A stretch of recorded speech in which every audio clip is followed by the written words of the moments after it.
Chairman, thank you again for bringing this important issue to the floor. I don't think anybody up here wants to see one of our fellow Americans fall into poverty, particularly because of no fault of their own.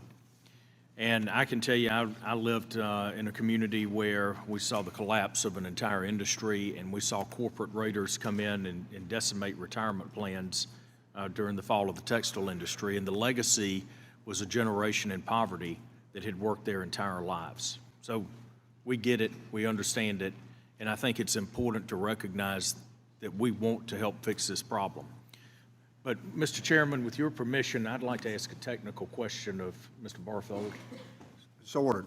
Mr. Barthold, help me explain something, or help me understand something here. It looks like these loans are going to be somewhere in the neighborhood of $100 to $120 billion. Is that correct? Recognized under the strength of last order, was he? I believe that's the projected amount of loans. Okay, so that's to take care of the shortfall that currently exist. It's to the identified group of plans that are in critical and lower status, whom all are projected potentially to be insolvent within 20 years. So it's not just a current shortfall, but it would play out over time. The shortfall that's currently identified. That's correct. Okay. All right.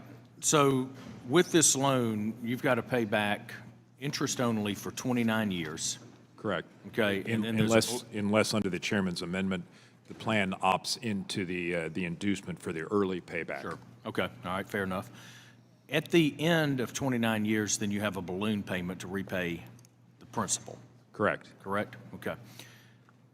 You also have a fairly significant shortfall for younger workers that currently exist, correct? That's not necessarily the case for all plans, No, sir. It'll vary, but that can be the case for some plans. Okay. So we've got a shortfall for younger workers. You've got a shortfall now, you've got a loan, you've got interest on the loan and a balloon payment, correct? Correct. All right. How are you going to generate enough revenue to fill up all of those buckets, to pay the interest, pay the loan back, and make up the difference for the younger workers?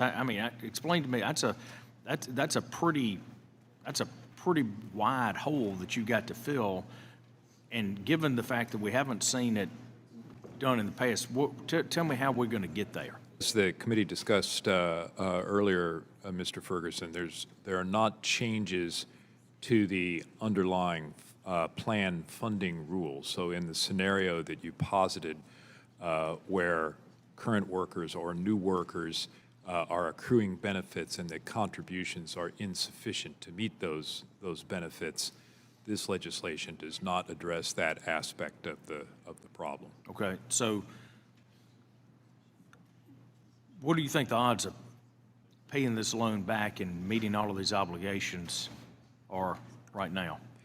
Well, that's a question that's better addressed to the Congressional Budget Office. I did note earlier that implicit in their estimate under the credit reform, as reported under the standards of the Credit Reform Act, is the expectation that not all loans would be paid back, but there would be some aspect of some loan forgiveness.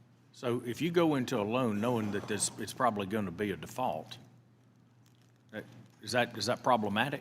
Well, the PRA is supposed to approve the loan, oversee the investment of the funds in the annuity contracts or the bond portfolios, and they're supposed to use reasonable standards. So in order to make a loan, I don't believe it is the intention of the legislation or the direction of the legislation that a loan would be made with the knowledge that it will be forgiven. So the idea is that they would not have a problem paying the loan back. That they have an expectation of being successful, but we still hadn't dealt with the younger workers that are underfunded.